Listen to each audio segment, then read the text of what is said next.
Hey guys, this is Comic Uno, and today I am doing Comic Uno's Best Comics of the Week, and this is the show where I review all the comics I read this week in one show. We go least favorite to best pick of the week and everything in between. So before I get started, of course, put your pick of the week in the comments below, because at the end of the episode, we do the viewer's pick of the week. Now, for this episode, it's going to be from 2 weeks ago, because I didn't have an episode last week because of the holidays. But jumping into this week, I have 15 comics to talk about. So it was a pretty heavy haul for me, especially with all those DC annuals that came out this week. So number 15 for me was Marauders, issue 26.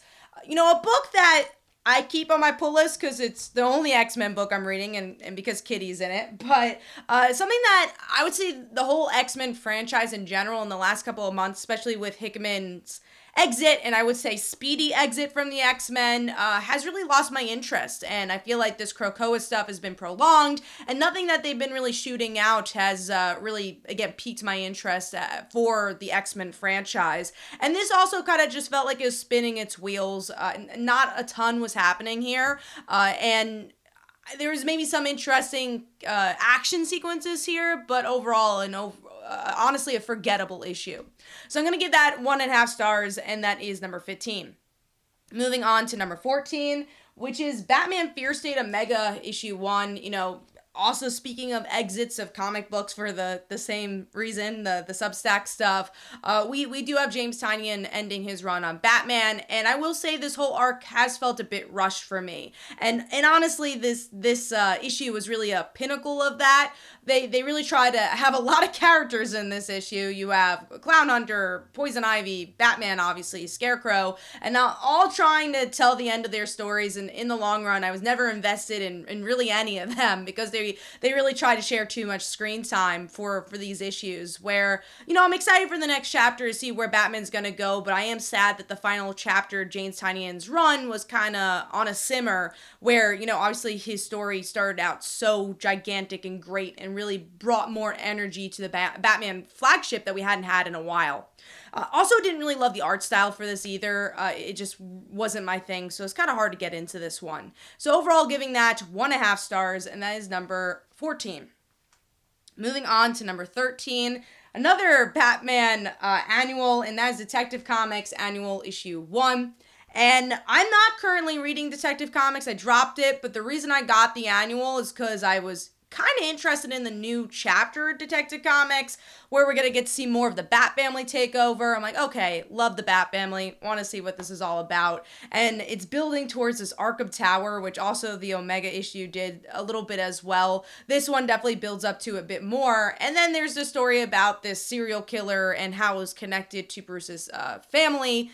And I wouldn't even say his family, but the past with the way Thomas Wayne had saved somebody, which actually was an interesting story. But I'm like, oh, we're gonna build a whole entire arc with this. Did I need an annual with this? Obviously, the annuals are expensive. I don't know if it was that interesting of a story. So, nothing really hooked me in this one. I like the artwork for the most part, but I don't know if I'll get that weekly Detective Comics story. I'm still a bit on the fence with that, and I was using this annual to kind of have some feelers of how I felt about the upcoming arc. And we'll see when it comes out how I feel, but right now I'm leaning more towards not picking it up. So overall, I'm going to give that 2 stars, and that is number 13. I'm sorry, that was 2.5 stars, and that's number 13. Moving on to number 12, which is The Amazing Spider-Man, issue 80. And I was a bit conflicted with this issue because there's 2 interesting endpoints here. But the beginning of the issue, and honestly the Ben Reilly stuff, is the thing I was least interested in. I felt like that's the one that was spinning its wheels more. Even though the artwork was really good for this issue, I think it's one of the better art styles for the series thus far. The story is just like, okay, we get it. Ben Reilly's Spider-Man, he's fighting Kraven. And I don't really like the Beyond characters. I'm not interested in the corporation. It's something we've seen before, even if it's in the angle of Ben Reilly. It just doesn't interest me. But the 2 things I was interested in is bringing Miles Morales into the story. I thought was very fascinating. That's the actual cliffhanger of the issue. And then we have an epilogue type story where we get to see Aunt May and Dr. Octopus might team up. And I'm like, okay, that's super interesting. Anything that has to do with the Peter hospitalization side of the story, I'm actually actually really intrigued by. It's just the corporation stuff, which obviously fills up most of the issue, that I'm not as interested in. So overall, giving this 2.5 stars. I wish I liked it a bit more, but I'm hoping it gets into gear very soon. So as number 12, I believe. Moving on to number 11, I was shocked to see this a little lower because I've been really liking this series. And that is the finale of Daredevil issue 36. And, because it's a finale, but not really a finale, this felt like a build-up issue. And there's a part of me that felt a little sad about that, because this is the final issue of Daredevil, even though it's going into an event. We don't know if we're going to get more Daredevil after the event. So I'm like, okay, this kind of felt weird that this was like the final part of the series. It's, we don't know what's going to happen to Daredevil after this. And it kind of ends on a simmer. We get to see Matt Murdock return as Daredevil, tries to find his place, and then Kingpin and whatever her face is, Typhoid Mary, they end up getting married, and Daredevil's like, oh, maybe this could be a good thing. And then the cliffhanger is that Kingpin might have found out Daredevil's real identity, which is that much of a cliffhanger. We've seen that a billion times from Matt Murdock, and we know what the results are. So I'm like, okay, this is a story we've seen before. And I just kind of like the series more when Matt and Elektra were separate and they had their different stories. Like, I feel like that was the thing that I wasn't as interested in, was actually seeing him involved a bit more. I'm like, no, go back to jail. Like, I liked your story more there. Now, of course, I'm excited to see where Dark Reigns goes and how it involves the full Marvel Universe, because obviously it's an event series, and we'll see how big it is. But, yeah, this one was a little disappointing for me. I just thought it was a lukewarm last issue for a series that's been so big and so monumental for the characters. So giving that 3 stars, and that is number 11. Moving on to number 10, which is the Joker Annual, issue 1. I mean, there's been a ton of annuals this week, and there's a lot of Bat annuals in particular. I didn't even get the Batman annual because it was just Ghostmaker, so I had to put the line somewhere. But I did get Joker, and was it really connected to what we needed for the series? No, but it was an okay, one-off. The things I really liked was definitely James Gordon and Barbara Gordon's dynamic. It's all from the past, so we get to see, a story between Jim Gordon versus Joker in a different point of view. I like the art style for the most part. I definitely really like the colors for this issue to kind of give that old school feeling to the book, but the story in general is kind of forgettable, even though Barbara and Jim had some good moments. I won't say I don't love one-shots with annuals, but I do miss the annuals that kind of connect a little bit more to the series, and this one just didn't feel as connected to me, especially just because it's such a giant price tag and so many pages. So giving that one 3 stars, not a bad issue, but a bit of a pricey issue, and I'm giving that the number 10 spot. Moving on to number 9, which is the Me You Love in the Dark, the finale issue 5. I will say this is probably one of the weaker issues, sadly. The ending was exactly what we thought it was. It was an allegory of an abusive relationship. And I thought the subtleness was done a little better in issue 4 than it was done here. I thought they hit the nail on the head a little bit too much in this issue. I liked it. I still enjoyed seeing the back and forth between them, and again, the allegory in general. But I just thought it was a bit stronger in that last, in issue 4. But overall, definitely a series I could recommend. I really enjoyed that you didn't really know what this series was about really until last issue. So it was a fun ride, especially in single issues where you don't get to see that as often. I feel like comics are so made for the trade. It was kind of cool to kind of have a more one-issue experience with this one. And the artwork is so good and gritty and gothic for this book. So overall, giving that 3.5 stars, and that's number 9. Moving on to number 8, which is Captain Marvel, issue 34. This is a point A to point B issue. We get to see some interesting stuff with Captain Marvel's powers, and we get to see her interact with the original Captain Marvel, who's not really him, but it was still cool to kind of see their interactions. And then the issue's kind of over. So it's a very, very quick read. The artwork is really good, and there's some good action in this one, but it's really a point A to point B issue. You get some good character moments between the two Captain Marvels, but they're not the real Captain Marvel, so it wasn't, an oh my god moment, but it was still an overall fun issue. So overall, giving that 3.5 stars, and that is number 9. Moving on to number I'm sorry, that was number 8. We're moving on to number 7 now, which is Firepower issue 18. And this one was supposed to be a really big issue, which by the end it is, but it definitely takes a while to get there. It's a little bit of a slow burn, where we get to see the kids return to the parents, which definitely was one of the better parts of the issue. I love seeing some good moments from the son saying, hey, there's a dragon, no one's listening to me, and then the daughter having some good firepower moments of her own. So it's cool to see those two characters really shine, but it's really them just running away for the whole issue and then finding out, oh, the dragon's actually still around, here's the big bad. So I liked, obviously the obvious happened here where we get to see the dragon, but it was cool to kind of get that moment where we actually do get to see the dragon, and definitely a good cliffhanger for, maybe a beginning that was a little slow. Artwork was okay. Certain moments there definitely could have been more expressions laid out, because I felt like there were some panels that felt a little rushed, but overall, I mean, you got the big giant dragon panel, so that was beautiful, and there are some good action sequences here as well. So giving that 3.5 stars, and that is number 7. Moving on to number 6, which is Serial issue 8, which I think actually came out last week physically, and then digitally it came out this week. My store didn't have it last week, so I read it digitally this week. And this was a really good issue. We get to see a lot of progression here. We really get to see the psyche of our main serial killer, and what her past was all about, with some amazing Terry Moore dialogue, I should say monologue, in this one, as Zoe is also trying to, capture this serial killer. And we get to see the final destination's the serial killer's mom, who was not a good person, and we're going to see who dies in the end, because it looks like maybe the serial killer will die, or at least it's going to be a very big action issue for issue 9.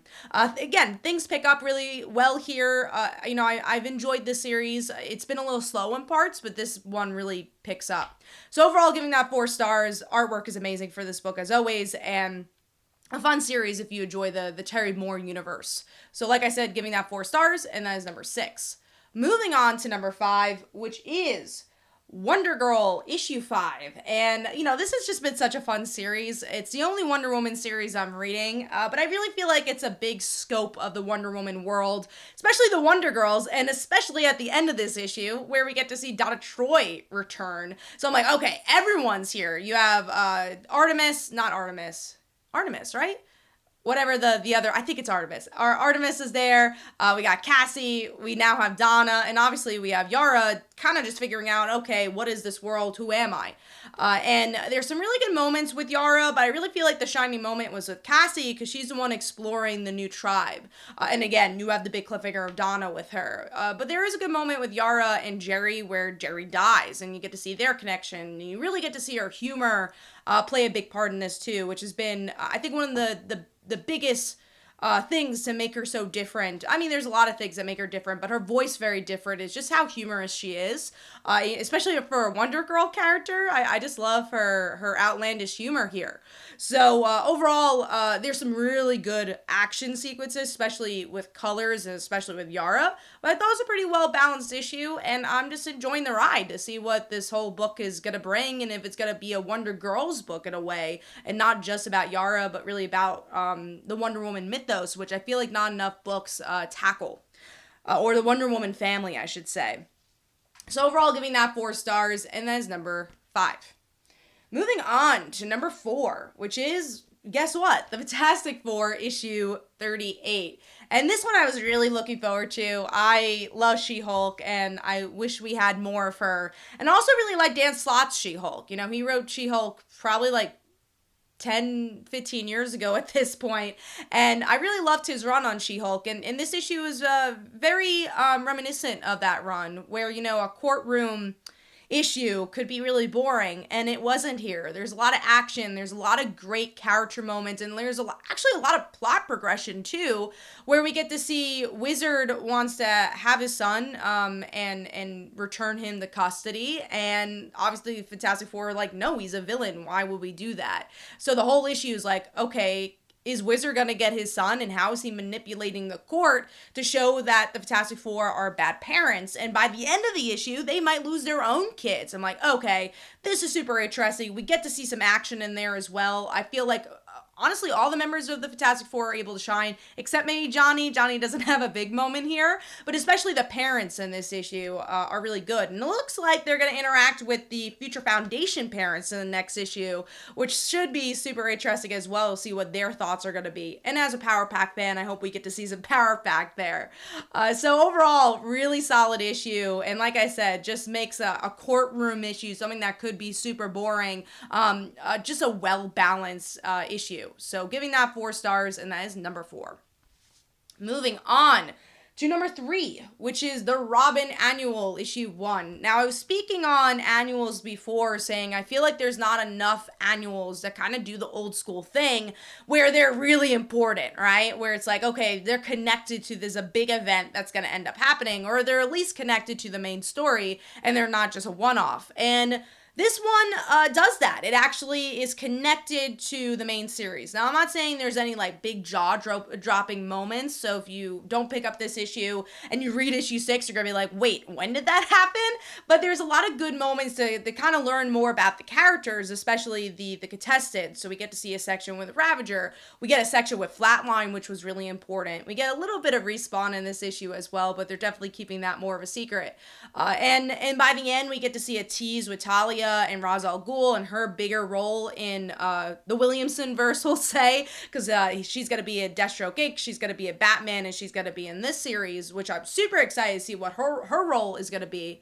But also, you just get some good emotional moments from Damian and just trying to separate himself from the Bat family and be his own character and figure things out on his own. And I just thought it was a really well-balanced issue with beautiful art as always, and this is what I really like to see from annuals. So giving that 4 stars, and that is number 3. Moving on to number 2, a book that has just been so good, and I think under too many people's radar that people should be picking this up, and that is Darkhawk issue 4. And this was probably my favorite issue next to issue 1, where we get to really see our main character deal with his MS and what that means for him as a hero, or him just figuring out who he is as a person. And there's a really interesting conversation between him and Miles about what is a hero, should he be a hero. And what I really liked about this issue, A, is Miles's voice, but B, is honestly seeing Miles as the